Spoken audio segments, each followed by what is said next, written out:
Salut à tous!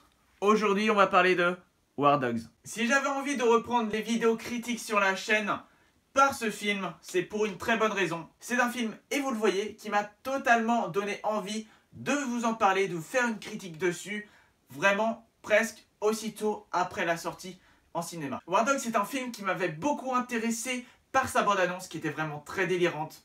Vraiment dans la lignée des Very Bad Trip. C'est d'ailleurs normal qu'on retrouve à la réalisation Todd Phillips, le réalisateur des 3 Very Bad Trip. Il y a aussi Bradley Cooper en producteur de ce film. La boucle est bouclée. C'est un film qui est sorti dans nos salles le 14 septembre 2016. Donc si vous voyez cette vidéo à la date de mise en ligne, ça fait pile un mois que le film est sorti. Au casting, on retrouve notamment Miles Teller et Jonah Hill. 2 acteurs qui sont vraiment plutôt bons dans tous les rôles qu'ils font. Même si Miles Teller est un peu moins dans la comédie que Jonah Hill. Donc du coup, voir ce duo presque improbable dans une comédie, j'ai trouvé moi très sympa. Pour vous parler rapidement de l'histoire et pour ne pas vous spoiler, c'est l'histoire de 2 jeunes d'une vingtaine d'années qui ne se sont pas vus depuis un certain bout de temps. Ils vont monter tous les deux un petit business en profitant d'un dispositif méconnu de l'armée américaine qui permet de répondre à des appels d'offres concernant des munitions ou des armes. Vous vous doutez bien, ils vont commencer petits mais progressivement ils vont commencer à monter, à vraiment se faire un nom dans le milieu et à remplir des plus gros contrats. Alors vu comme ça, le film a l'air d'être intéressant, d'être vraiment jovial, d'être une énorme comédie où on peut bien se marrer parce que ça idéalise le monde de l'armée américaine, de la guerre, ce qui n'est pas forcément facile. Et cette partie-là, le film le réussit très bien. Pourquoi je parle de cette partie? Parce que ce film vraiment peut se construire en 2 parties.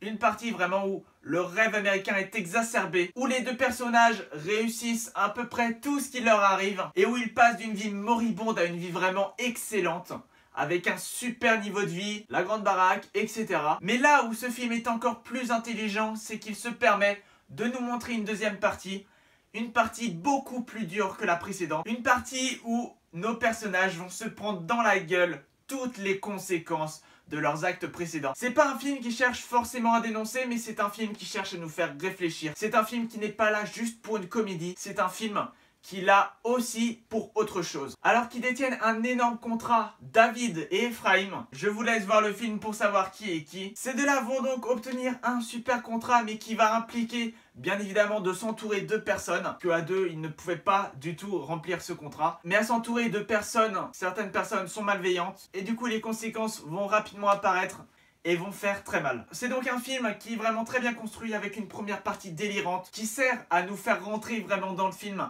à aimer ce mode de vie, à aimer ces personnages et à se dire que finalement, il n'y a pas trop de scrupules à profiter de la guerre pour faire du business. Cette partie donc nous sert à rentrer vraiment dans le film et on arrive un peu décontenancé comme les personnages principaux devant la deuxième partie qui est elle aussi très bien faite et qui nous permet de relativiser tout ça et de nous dire que finalement ce qu'on pensait être génial l'est pas forcément. C'est donc un film que je vous conseille fortement de voir. Je ne peux pas trop vous en parler sans vous spoiler.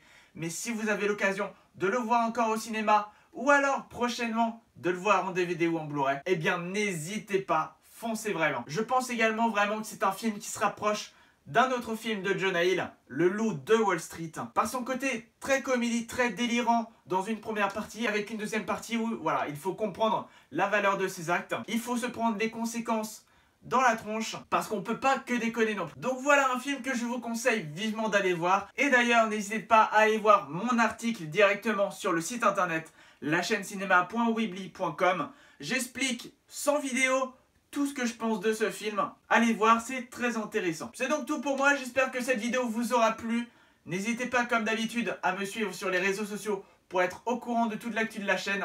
Et n'hésitez pas à vous abonner pour retrouver directement et très facilement toutes les prochaines vidéos. Et on se retrouvera très prochainement pour de nouvelles critiques sur la chaîne. En attendant, surtout portez-vous bien. Ciao. To be the sad man behind blue eyes.